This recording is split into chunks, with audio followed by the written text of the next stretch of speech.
Bob, you're very welcome to the ScaleX Insider podcast. I am delighted and thrilled to have you on the show. Thanks for having me. You're very welcome. Look, we've been chatting off air. You know, our vision is to inspire, connect, and enable millions of ambitious leaders of small to medium-sized enterprises to scale with purpose. So, Bob, what does scaling with purpose mean to you? Yeah, it means a couple things. I think it means kind of a shared vision, a shared values, kind of enjoying the journey. I think that's one of the things that has really been missing from scaling over the last 5 or 10 years that maybe Silicon Valley has co-opted, where it's all about the destination and you know, it doesn't matter if the journey's miserable. To me, if we're going to do this, like, you should enjoy the journey. You should enjoy the people you do it with. It's hard enough because, as we all know too, and you know, I'm reading this book From Strength to Strength now. Like, a lot of times you get to the top and it's not the view you thought it would be. So you might as well at least enjoy the climb. Look, I completely agree, and we're going to get into that today. But look, before we do dive into your wonderful book, Elevate Your Team, can you share with our listeners a little bit of your own scaling journey, which you allude to in the book, and when the penny dropped for you, really, as to the importance of enjoying the journey, not just for you, but for everyone?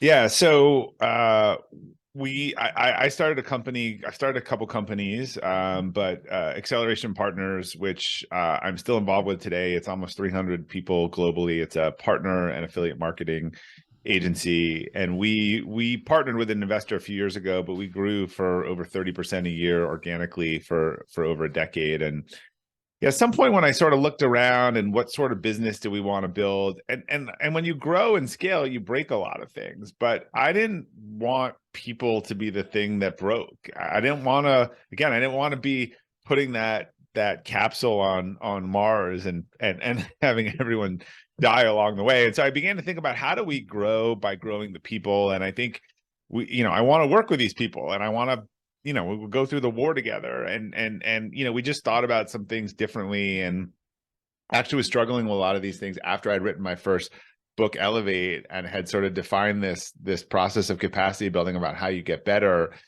The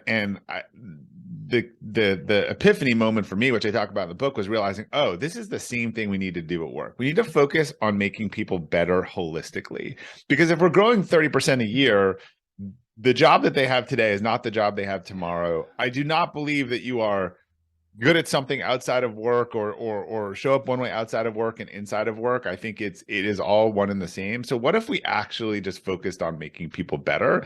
I think that was the question. Then, and Elevate Your Team is sort of the answer to that. And 1,000% growth, and more importantly, 30 best places to work awards later. I think we've demonstrated a blueprint that could work for other businesses and leaders on that.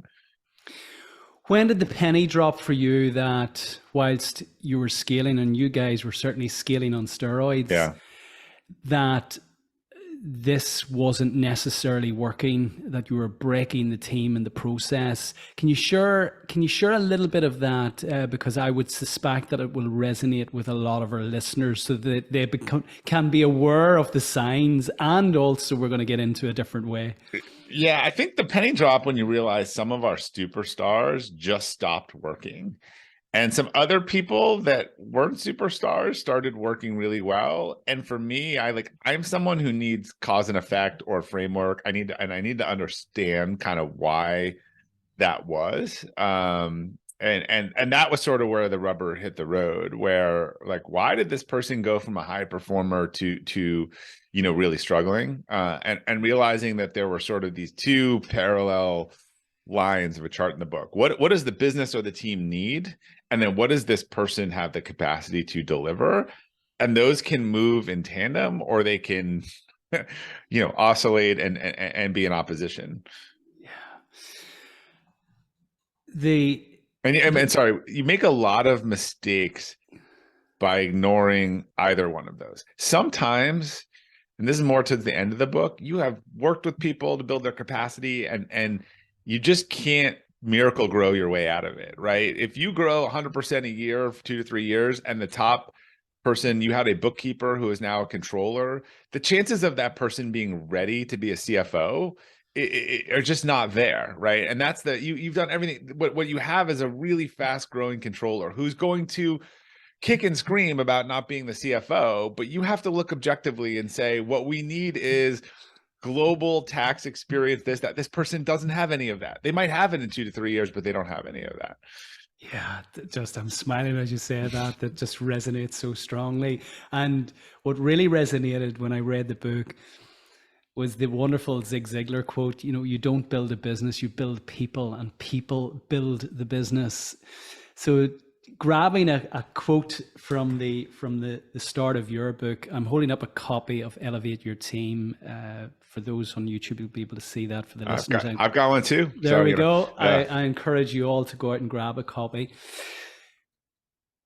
It's easier to build a scalable business when your people can grow with the company and take key leadership roles as they become available. Leaders can use capacity building as a cornerstone strategy to achieve more growth with less turnover, give their most talented people a reason to stay, and build a culture where improvement is incentivized and contagious. So this is the holy grail. And you've referenced capacity. Easier said than done. Absolutely. And we're going to get into that today. So look, let's kick off. Can you explain to our listeners what you mean by capacity building and how it can help individuals and organizations reach their full potential? Yeah, let me define it as I first defined it in Elevate, and then I can explain the difference in the application in this book. So capacity building, the long definition, is the method by which individuals seek, acquire, and develop the skills and ability to consistently perform at a high level in pursuit of their innate potential. What does that all jargon mean? It means it's just how you get better. Like, I think this is the formula of how we get better, and it's in 4 parts. I like frameworks that are, and it's spiritual, intellectual, physical, and emotional. And they go in that order, but they're like 4 quadrants of a ball. And if they're growing together and the mass is growing, that ball will roll downhill and have a ton of momentum. If one of those things is way off, it will bounce all over the place and get out of whack. Now, we all things are always out of whack, but I think it's important for people to understand where that might be. So they're interrelated, but I think they go in a specific order. So spiritual capacity is not religious, but it's about understanding who you are, what you want most, and the standards you want to live by each day. For most people, I think this is understanding their core values. Why they do what they do, who they are. A lot of those things are deeply ingrained in childhood. They are driving us every day. They're driving the car and we don't even realize it. So I think in terms of building authentic leadership, that is the foundation. Intellectual capacity is about how you improve your ability to think, learn, plan, and execute with discipline. So this is like your personal operating system. So when you upgrade an operating system, it can do a task better and with less energy than before, right? If I don't know how to do something, it's really difficult, hard, it consumes a lot of energy. If I learn, get a best practice, do something, better discipline, I can do it much easier. So again, these go in order because if I know what I want, then I know what I need to learn and I need to get better at. Physical capacity, we understand. I think that's more directly, this is your health, well-being, your physical performance. And then emotional capacity, which is the hardest for a lot of people. This is kind of how you react to challenging situations, your emotional mindset, and the quality of your relationships. If these were a sports car, spiritual capacity would be designing it, intellectual would be building it, physical would be testing it out on a test track, and then emotional would be what happens when we put the car in traffic with other drivers. It can perform way above or way below its spec once you start putting real world, stuff out there. So I think that's the formula for how we get better. And in Elevate, I talked a lot about how do you use that as an individual or a leader. And in this book, it was like, how do you apply that holistic? How do you apply that to a team or an organization? Or how do you bed that in the culture? And one of the premises of this framework is that it's holistic.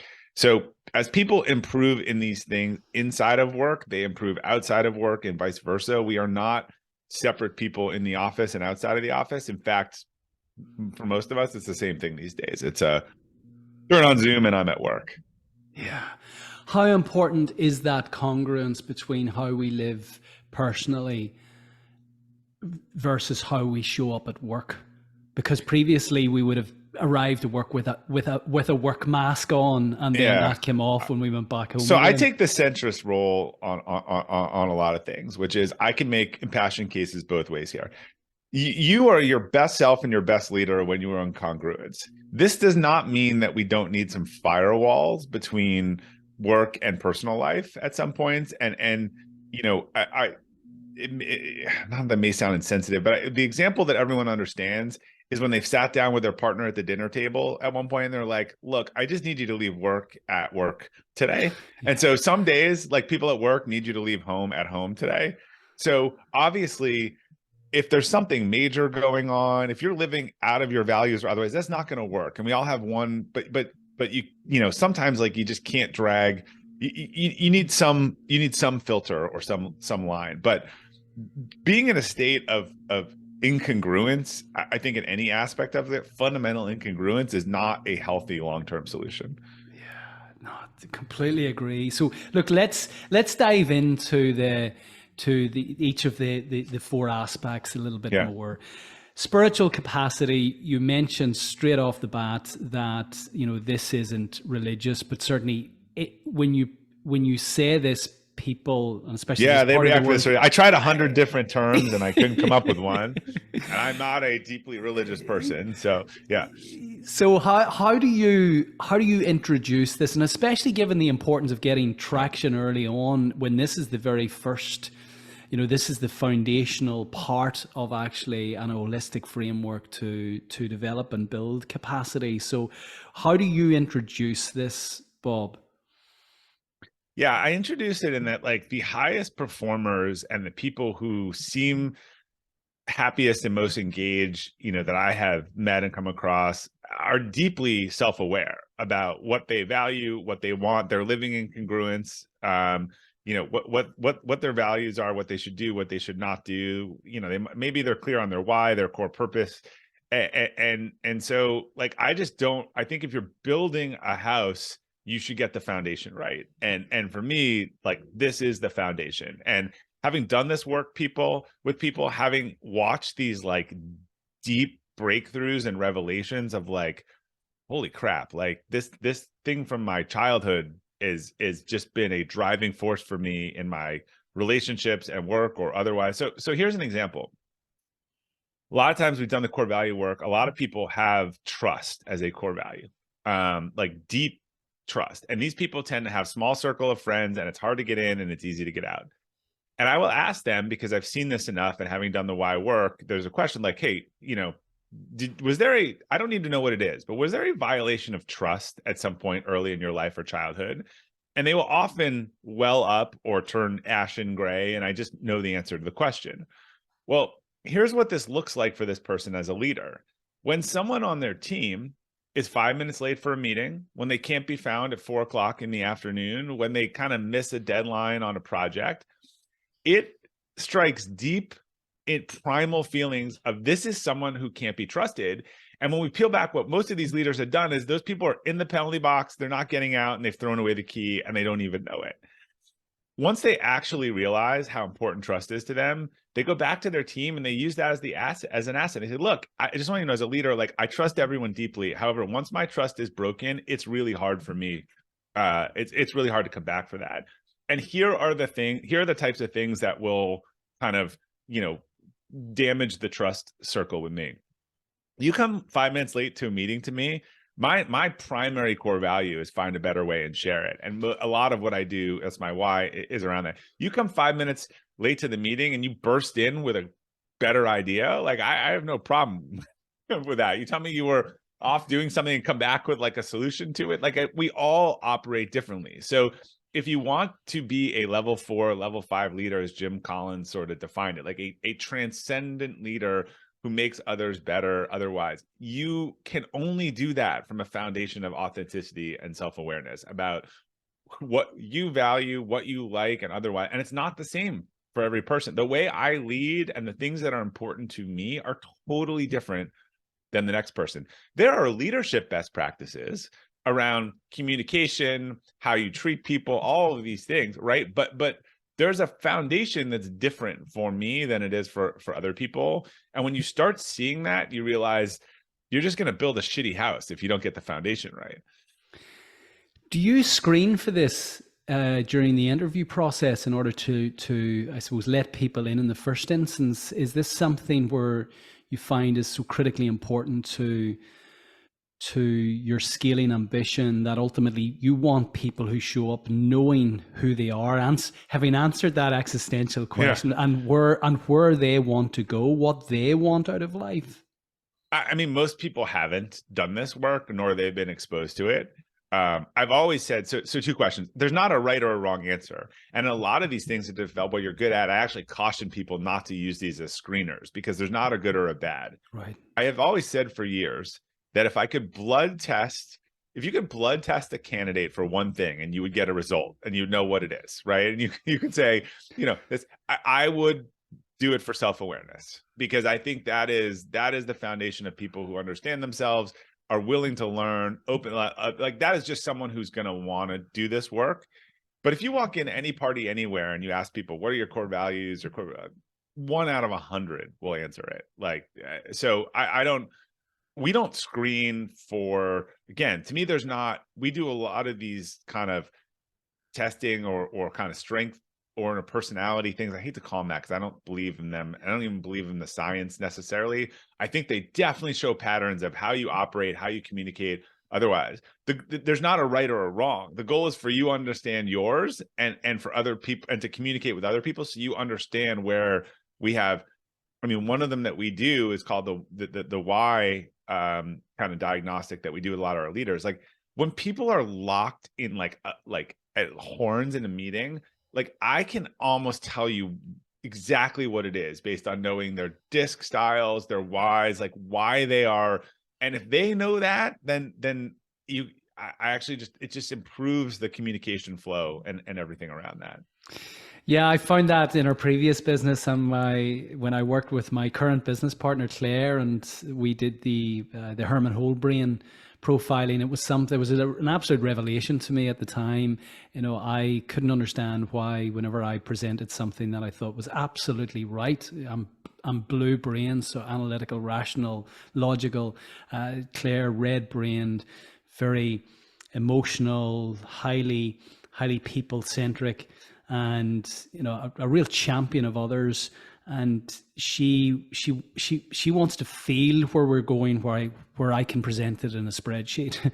And she would say right at the outset, if we were having a meeting, that I need to have a red conversation with you today, which was the prompt to me that actually we need to get out of the office here. We need to go and sit down, have a coffee, and create space for Claire to share what she needs to share, as opposed to me getting, very disciplined and structured around the 10 PowerPoint slides I'm about to present. So, Yeah. having that language I found was hugely valuable. What do you guys do, or what do you encourage people to do in terms of the language around this? So when those two people are locked, somebody has to call referee on that, knowing that, come on, Tom, you're being very red there, and Bob, you're being very blue. Let's just pull back here and create some space. What language do you use? I mean, I think we try to focus on the substance and where are we seeing the problems in this, and where Adam Grant talked about this in his last book around task conflict versus relationship conflict. Task conflict's fine, but if we get to the emotional capacity, if you have high psychological safety, I can't speak today, then you can fight it out around issues or otherwise. It's just as soon as it goes into personal attacks and not substance attacks, that's where you go off the rails. So I mean, we fight and yell and scream, but it should be about ideas. Like, that's a good idea, it's not a good idea, we shouldn't do this. As soon as someone gets frustrated and is like, you're an idiot, then it throws the whole thing out of whack. So I think if you work backwards, learning good communication styles, tactics, understanding the other person, where they come from, what their tendencies are, those are all helpful. But the culture of psychological safety, which I think is just trust at scale. So how do I take trust that you and I would have on a one-to-one basis and make that automatically exist when you walk into a team makes all of those situations better. I mean, everyone talks about psychological safety, but no one knows what it is nor how to improve it. But if you walk into a team and you watch them going at it, you're a new member going at it, disagreeing, then disagree and commit and move on, and they're smiling and laughing a minute, you're like, oh, it's totally safe to throw out stuff like that in this team. Yeah, again, that resonates so strongly when Claire witnessed myself and one of my other colleagues having one of those conversations where we were just going head to head and absolutely loving it, because we both respected that when we carried our personal view or our view of the subject matter into this meeting and debated it, there would always be a better outcome. Yeah. And to watch that, Claire was appalled in terms of the way these conversations could actually develop. But at the end, you go, okay, I'm pretty hungry now, but we go for some lunch. Right. She couldn't understand this. Well, and look, there's also an intellectual capacity thing about it. I talk a lot about this. Look, there are some difficult conversations that people have to have. And if you don't know how to do that and you don't know best practices around those, they go much worse. And most people fall into the shit sandwich, well, let's look, chat, and how's it going? And then they kind of throw in the thing they really wanted to talk about, and then they wrap it with a bow. And again, we've modeled these conversations, we've practiced them, and we watch it, and the person totally missed the really important grave warning feedback because it got lost in between the two things. So look, I've learned from doing these exercises, watching these exercises. Last time I actually had to have one of these conversations, it started with, hey, we're about to have a really difficult conversation. So let me tell you what I want to tell you, and then we'll talk about what we're going to do next. And, that was a conversation about that person was not going to work out and needed to be removed from their role. And it was 100% the right decision, but there are 100 different ways to do that are a mess or not a mess, right? And for me, it had reached a inflection point where I had to do something. Before we move on to the second the second part of the framework, anything else that we should be aware of when we're building the spiritual capacity of our teams, Bob? Yeah, I think, again, core values is a big part of it. That's a heavier piece. I think there's a lot of lighter pieces where, again, things like DISC or strength finders, or what are the things that people are good at? What are they naturally more prone to do? How do they like to communicate? I think these are all things that help someone be a better individual, and understanding of that helps you be a better teammate. So step one is to know all these things about yourself. Step two, is you get into emotional capacity, is make sure everyone else knows them about you. And right. So that's where the rubber hits the road. Yeah, brilliant. Look, moving on then to the second part of the framework, intellectual capacity. Why is this important in the context of scaling? So yeah, I mean, it's hard to have a high growth organization that is not a learning focused organization, right? And so, and a big part of learning for me is feedback, right? You're going to make a ton of mistakes as you go along. How do we learn from it, improve it, not make it again? There's a guy who was on something yesterday. His book is called Win or Learn, right? It's either you get it right or you learn from it, which I thought was a really interesting title. That was our mantra for our culture in the previous company. The book was a book by a guy called John Kavanagh, who was the coach of Conor McGregor. Yeah.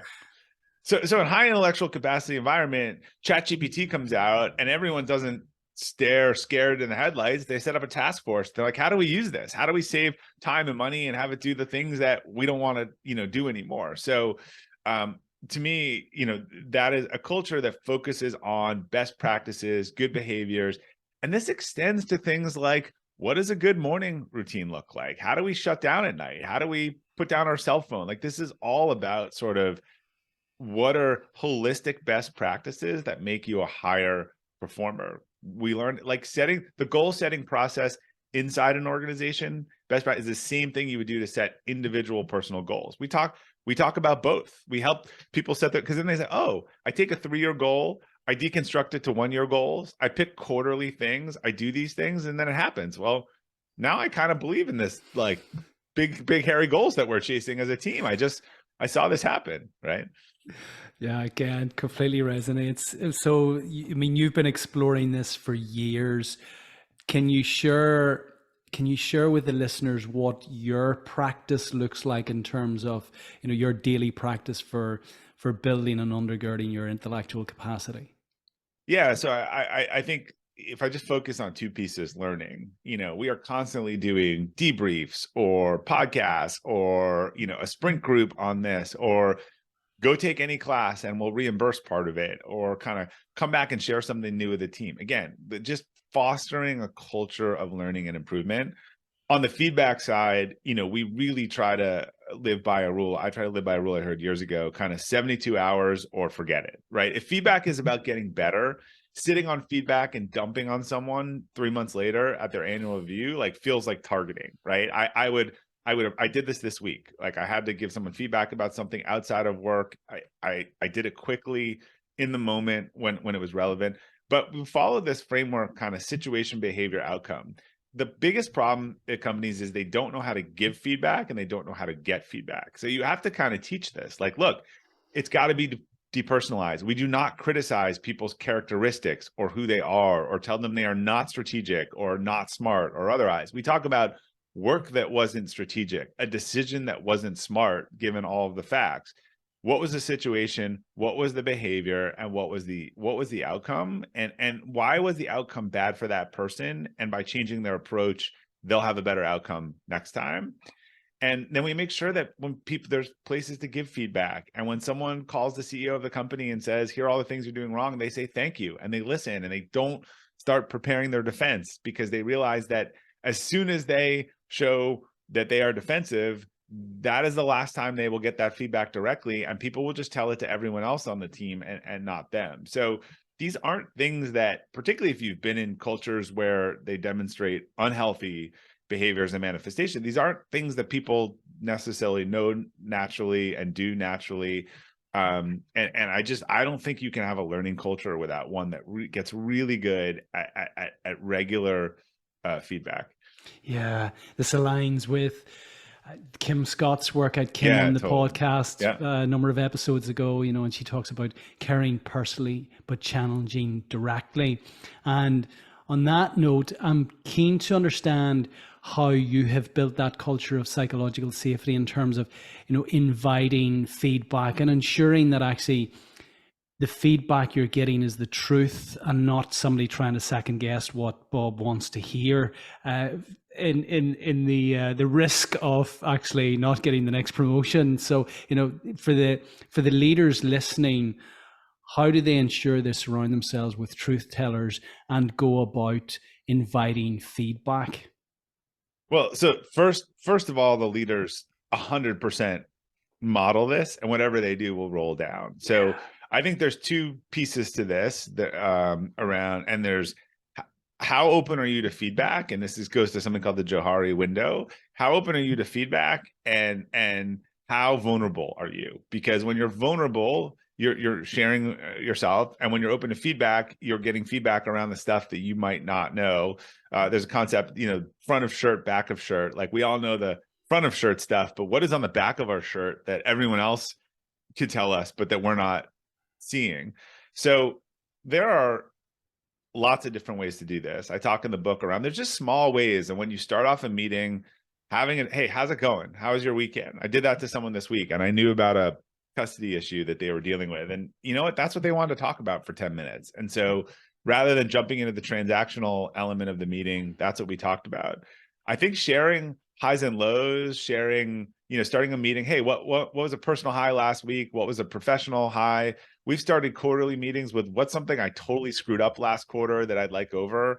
And by the way, if the CEO of the company starts off and is real serious about a big mistake they made, then other people feel, they're like, oh, this is okay. Like, we don't have to hide this stuff. So those to me are the two behaviors that drive psychological. People see that feedback and truth to power is okay, and they see that people are willing to be vulnerable and aren't trying to create a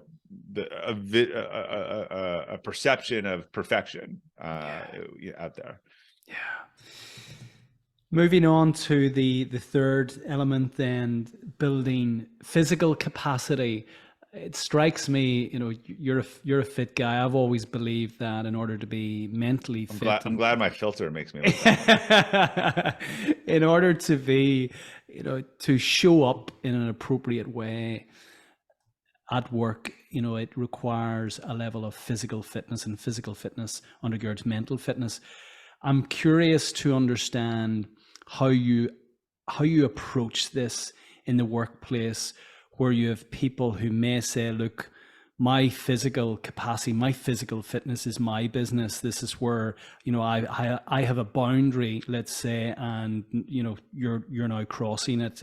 What I do at home, how I choose to live, Yeah. and the way I show up physically is my business. How do And you that's a broach? totally fair yes.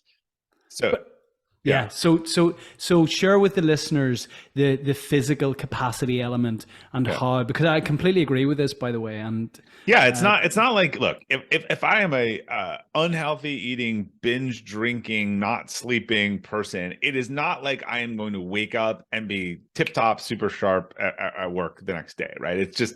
It's not. And same, like, I'm bad with money, I'm bad with prioritization, I'm not going to be good with budgeting. These things are holistic. So first is make sure your people and your leaders aren't making people's mental and physical health worse, right? That is that's a good place to start. Emailing them all night, calling them, making them work all the hours. Like, the first thing we can do is give people the space to make better decisions and not make it worse. The second thing we can do is to talk about these things as important and model them and create space for them in the workday and incentivize them. Like, we incentivize people to go on a vacation and not communicate, having a gym reimbursement, having a actual which we have done at work, a fitness challenge where it's about taking a half hour during the workday to run, meditate, yoga, otherwise, and your team competes and you can kind of win an Apple Watch. So you're just showing people, that these things are important, and you're modeling it.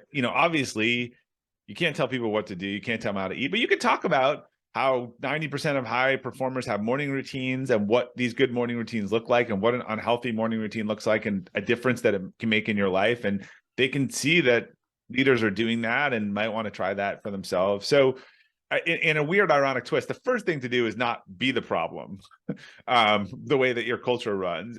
The second thing is to both make the space and encourage that. I might be the opposite of most people, but like, if people are like, look, can I have time off? Can I have a flexible schedule? I want to run a marathon, or I want to do a triathlon, or I want to do, I'm like, yes, do that. Like, there's no one who's preparing for a triathlon, and let us get you a coach, like we've done in some cases, because there's no one who's doing that isn't in a better, like, mental and physical and sort of resilient state. And I don't know why anyone, like, to me, like, having a life outside of work and things to look forward to after work allows you to bring more energy into the workplace, not the opposite. I think what drains all your energy is just feeling like it's this never end. Too much of anything is a bad thing.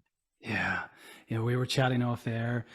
I assert that scaling with purpose is about reaching the summit of Scale Everest. If our listeners can picture that mountain and the summit of that mountain, which I call Scale Everest, and it's you being motivated and inspired to get to the summit because you've given the reaching, the attainment of that summit a level of meaning, and you encourage and motivate your team to want to follow. You're going to get them up there, and you arrive at the top and you feel challenged, but as a result of the challenges, you feel a level of significant growth such that you want to do it again, and your team also experience that, not the other way around, where you arrive at the top, you wonder what the hell you're doing up there, why you climbed it in the first instance, and your team are looking at you asking the same question, what the hell did you drag us up here for? So that's, for me, it's really important to check in on those things.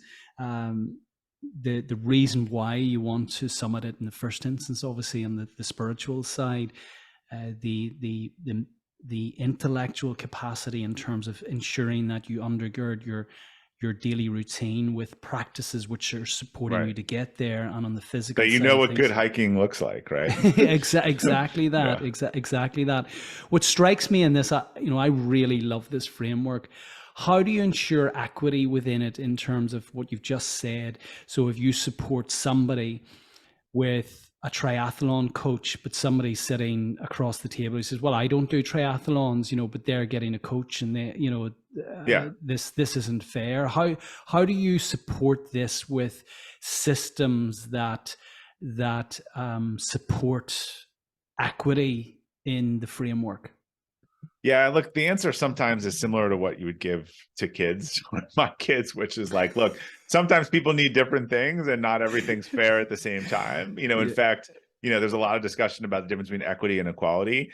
I actually think we're pretty fair in that, like, that is actually part of a program that we have where people tell us goals and accomplishments and dreams and things they want to do. And we try to make those happen every year. And I always say, like, on any call or anything I'm thinking, we reward the early birds. Like, our core value is own it. The people who responded, submitted, someone says that wasn't fair, I'm like, you had a chance to submit something into the box, and they did it early, and they did it really thoroughly, and you did a half-assed job on it. Like, I'm going to take theirs first. So there's plenty of room for us to support lots of people in different ways. But it is interesting because even though we've done this year after year, when we go do the sort of call for submissions some year, I would think everyone would be putting into the box, like, something that they would want to run.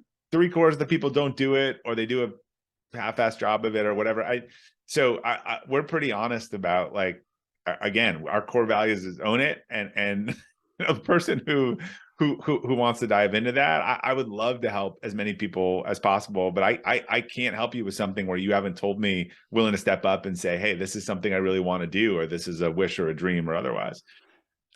So practically, you invite your team members to submit once a year something that they Yeah. want to do at a personal level, a goal that they want to achieve that is aligned. I'm making this assumption, but aligned to your own values, is going So to. it's aligned to the values of the company. We solicit some, and we ask people to watch for others. So Right. sometimes a really good manager knows, they've been talking about wanting to do this forever or otherwise, and they will bring that to the team and say, how can we figure out how to make this happen? Yeah. Moving on to the final and the fourth element of the capacity building framework, emotional capacity. Hardest one. Yeah.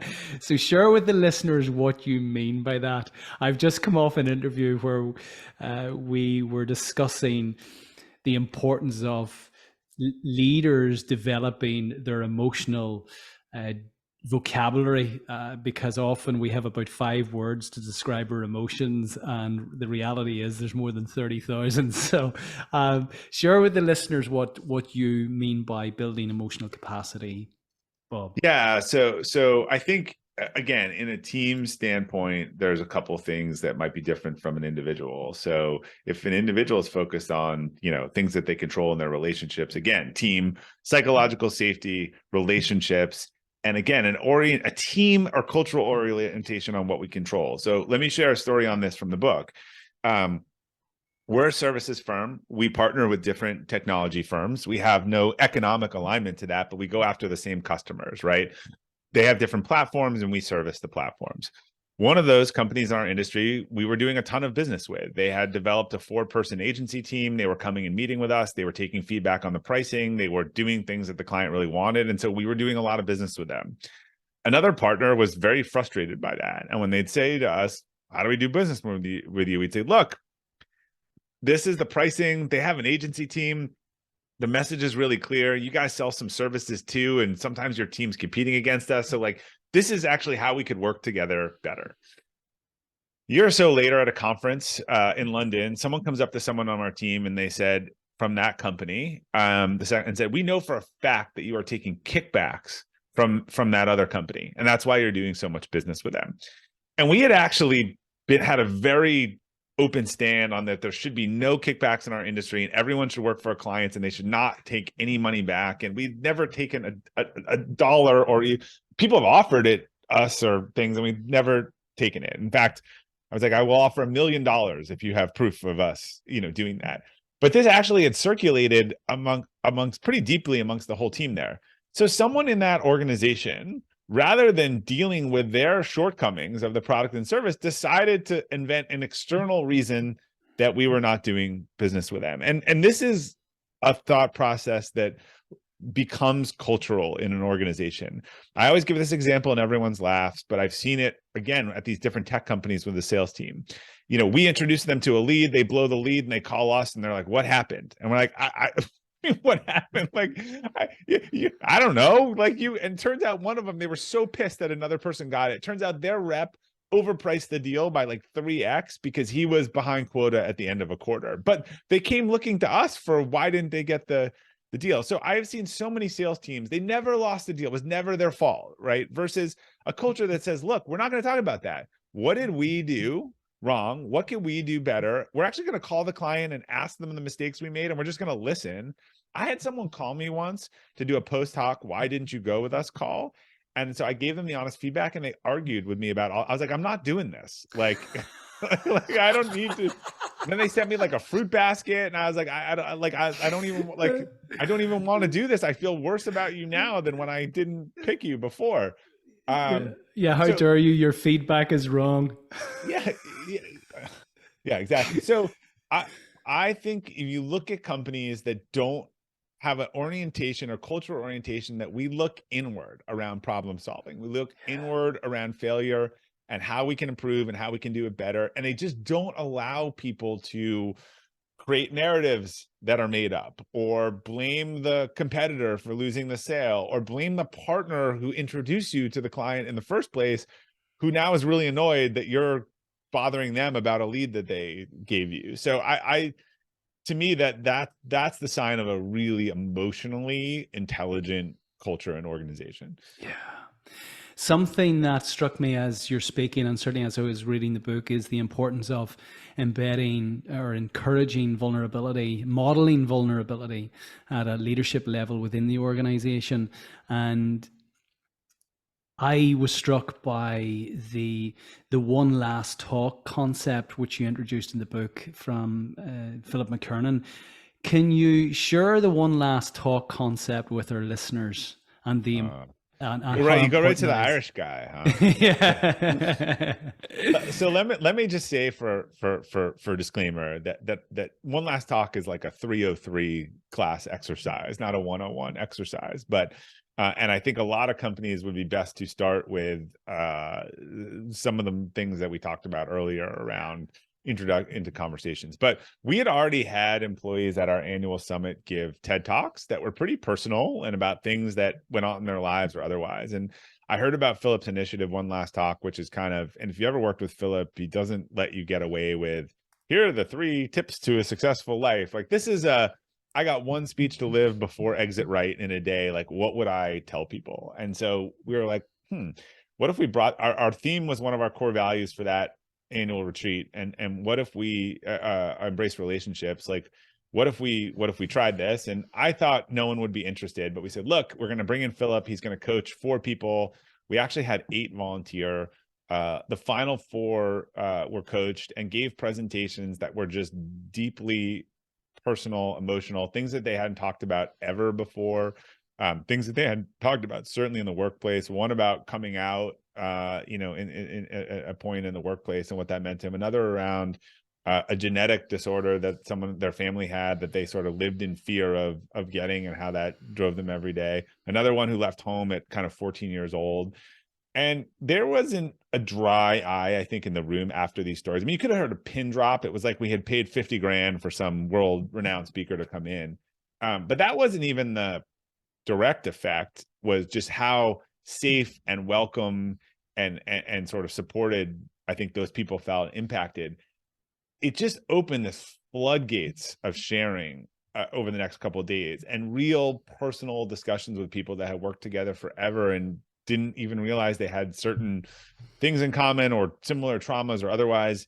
I will put a disclaimer on this, that we also had a hard time getting the genie back in the bottle on this after 24 hours. Like, there were some things I might have done differently, and there were some things that came up that people certainly weren't ready to handle or process, nor were they capable of doing that. But it was just an incredible example of, again, a few people showed a tremendous amount of vulnerability, and that just carried down to the rest of the organization. Bob, the last hour has absolutely flown. It feels as if we're only getting going. But before we move into our close, is there anything else that you would like to share with the listeners in the context of the framework and how it can be utilized to support their scaling ambition? Yeah, so there are a couple key things. So, and when you read the book, you'll learn about, hey, look, the premise is let's build our people, let's grow them. Here's a framework that will help you to do that. And it will put you in the position to have the most people ready to take on those roles. There are two subsequent problems that happen, no matter how good you do on that. One, you're really good at it, and you create these awesome up and comers, and they're kind of blocked in your organization because and you may have people above them that aren't as good, but like you're not ready to deal with that. So you need to make sure that you have a path for these people. And there's a chapter that talks about what does that look like and what does great look like. And I share an example that maybe not resonate with all of it's an American football, example of a coach, who just was always meritocracy. He didn't care how much you were paid or where you were drafted or otherwise. The best player has always gone on the field, and he's had total surprises. And one of those surprises was a lanky 6th-round draft pick who took over for the highest paid player in the league because he got hurt after 4 games. And when they came back and ready to take his job, Belichick said, hey, this guy's playing really well, and we're going to go with him, to everyone's shock. And you might have heard of the name. The guy's name was Tom Brady. And, Yeah, of course. So he might have either been a Hall of Fame quarterback on another team or, gone completely underutilized, had someone not looked at his talent and said, I'm willing to give you a shot. So there's the making sure you have a path. There's the other side of this. And look, leaders get paid the big bucks for the hard choices, and you're going to have these hard choices. The other side of this is someone is getting better and they're doing great. And they're getting, again, they're the bookkeeper who turned to an amazing controller, but you need a CFO. And they really want the CFO job. And it's your job to tell them they are not a CFO, because I had a friend that did that, and a nostalgia of losing his controller. And the controller made $1 million mistake the next year because she didn't have the tax law knowledge that a controller would have. So there is another hard thing where, as you're building people, you have to make a decision that this team or this part of the organization, the need is X. This person has given me everything they can give, but they're here. And so I need to bring in someone over them. And people don't react well to that, particularly if they've grown up with the organization, and trying to convince them that, hey, look, you're going to be a controller one day, but now the best thing I can do is that I don't know what to tell you and I don't know where the landmines are, but an experienced controller can be your mentor. And in a couple of years, maybe you take over for them or you go be a controller somewhere else, and we'll support you. But that's a really hard thing otherwise. I think people are very nostalgic and they're afraid to upset people and rock the boat when the needs of the team or the organization clearly would dictate that person's not there. Yeah, that's a wonderful example. It will resonate with so many. And of course, this goes back to the leader having done the work themselves in terms of building their own spiritual capacity to understand, and certainly building their own emotional capacity to understand, am I a people pleaser? Do I avoid conflict at all costs? Yeah. And this is why I'm not having the conversation, even though I know the conversation. Right. I know how this ends. And by the way, you and I have probably seen this, where when you prolong a difficult conversation, it never gets easier. Yeah. In the history of time, the conversation has never gotten. So you're prolonging pain to then basically take worse pain. Yeah, completely agree. Completely agree. And I always approach that on the basis of the compassionate action to take was to have the conversation, because that person is really struggling in the role. You're struggling. The organization is suffering as a result. Nobody's winning. And when you find the right hole, the round hole for the round peg, that's that's the sweet spot for everyone. But often we feel compelled, and it's a whole different podcast, but we feel compelled as the organization scales to reward those who have been in service for the longest, and then we're promoting subject matter experts into management positions which they're not fit for, and it creates all manners of headache, which this framework certainly helps to address. So on Yeah, look, that, it's no fun. It's no fun having to make these things. But as you said, I look. I've seen a lot of times, if you're to Kim Scott's radical candor, if you're actually will, and there was a discussion like this recently in our organization, where a couple of jobs they've had in a certain role have not worked out, and I think they're going to go switch jobs or careers. So like a real discussion of like, do you like this? Is it working for you? It clearly wasn't working well, but again, just being able to help. There's a weird thing that we do, and that's when we should be able to lean into the relationship when there's something not working or different relationships. So I should be able to separate that you are a great person and I want to help you, and you are not doing well in your job. What we ironically do, and I think cognitive dissonance explains this, and it's one of my favorite topics, is that I know I have to do something that's going to hurt you. And so actually I build up a dissociative wall and I make it that you're a bad person. And I lean away from the emotion because it makes it easier on myself, which is the complete opposite and wrong thing to do. given the depth of your experience, and both in the scaling side and certainly in working with other organizations, the life that you've lived to date, Bob, and you're still an incredibly young guy, the research that you've done to author two wonderful books, can you share with our listeners 3 timeless takeaways? 3 timeless takeaways with no. Yeah. So I guess the things that I guess one will be a quote, one will be a thing, one will be otherwise. So make the harder decisions earlier. I think we just talked about that. That has been a repeated failure that I have made over and over again.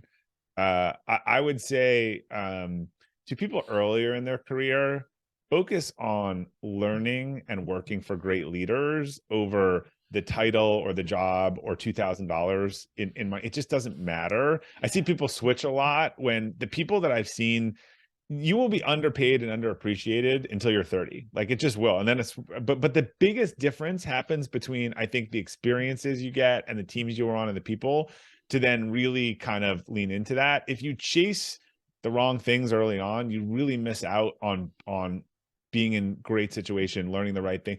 All these leaders have come, a lot of them, you see, they grew up in a tree of great leaders at another organization, or they kind of came out of there. And then the third one is a quote I like from Warren Buffett, which says, what the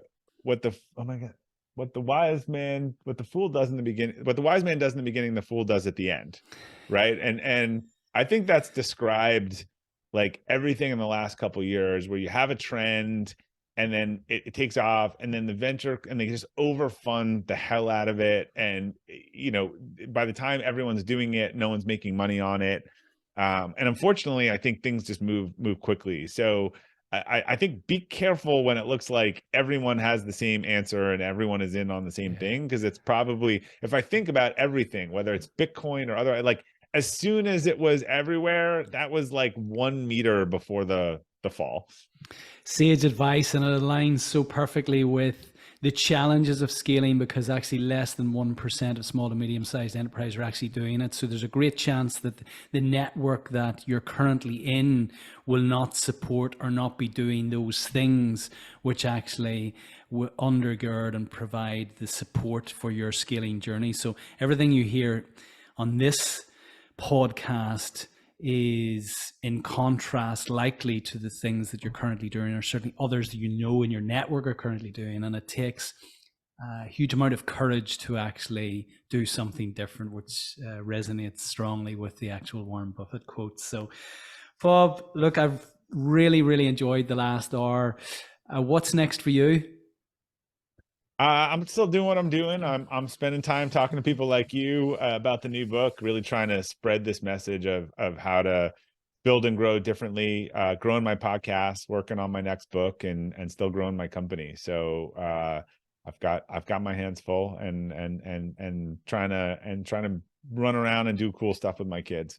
Good on you. Well, look, if people want to connect with you, Bob, which I've no doubt they will, and to hear more about the framework and the work that you're doing, how best to reach you. Sure. Yeah. You can go to robertglazer.com, glazer.com. That's got podcast Friday Forward, which is my weekly newsletter that a couple 100,000 people around the world have signed up for. Books, all that stuff. If you want a quick link to the new book, it's going to be EYT, as in elevate your team. So EYTbook.com. Brilliant. Well, we'll share those links in the show notes. Bob, look, once again, I want to thank you for your time, your energy, your wonderful wisdom today. It's been a real pleasure to have you on the show. Thank you. Thanks so much for having me. Take care.